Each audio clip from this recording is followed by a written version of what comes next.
Bagay, hindi mo dapat ito yung mga ganung bagay. Oo, yung nagsalita akong magaling. Matulog ka na nga. Oo, di ba? Huwag naman yung pwede ng Hindi mo yung mga ganung bagay. Unang text, okay lang. Pangalawa, okay lang. Pangatlo, hindi na pwede mga ganon. Kasi magsaselos talaga yung ano mo eh. Magsaselos talaga yung boyfriend mo kahit asawa mo yung mabulit mong selos yun. Yung na kailangan tatago mo pa yung pangalan. O, lalo maghihinaan ng lalaki. Sabihin mo lang. Sabihin mo totoo. Kung wala ka talagang tinatago, sabihin mo totoo.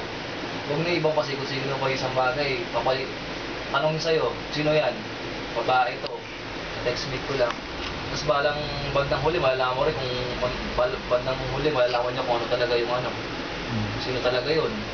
Wala na maghihinala yung tao. Ganun lang yun, lagay mo sitwasyon mo sa kanya. Alam mo kung ano yung makiramdam ng isang taong naghihinala. Naghihinala ng isang tao na napagdaanan niya isang ganung bagay.